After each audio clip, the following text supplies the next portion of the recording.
নমস্কাৰ বন্ধু বান্ধৱীসকল, কি খবৰ সকলোৰে? আশা কৰোঁ সকলো ভালেই আছে আৰু আজিৰ নতুন ভিডিঅ'টোলৈ সকলোকে স্বাগতম জনাইছোঁ।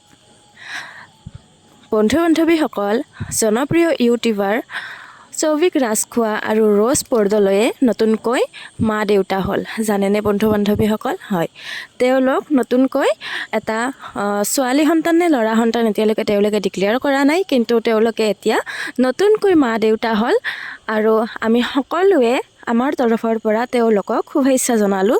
তেওঁলোকৰ নতুন জীৱন যাত্ৰা এটা আৰম্ভ হ'ব গৈ আছে আৰু তাৰ কাৰণে আমি সকলোৱে আমাৰ চেনেলৰ তৰফৰ পৰা এটা শুভকামনা যাচিলোঁ। আশা কৰোঁ তেওঁৰ নিউ বৰ্ণ বেবীটো সুস্থ হওক, সবল হওক, সোনকালে ডাঙৰ হওক আৰু আমাকো সোনকালে ফেচ ৰিভিল কৰক। তো ঠিক আছে, আজিলৈ ধন্যবাদ। ভিডিঅ'টো ইয়াতে সামৰিছোঁ। ভাল পালে like, comment, share and subscribe কৰি দিবলৈ নাপাহৰিব। তো ঠিক আছে, আজিলৈ বাই বাই।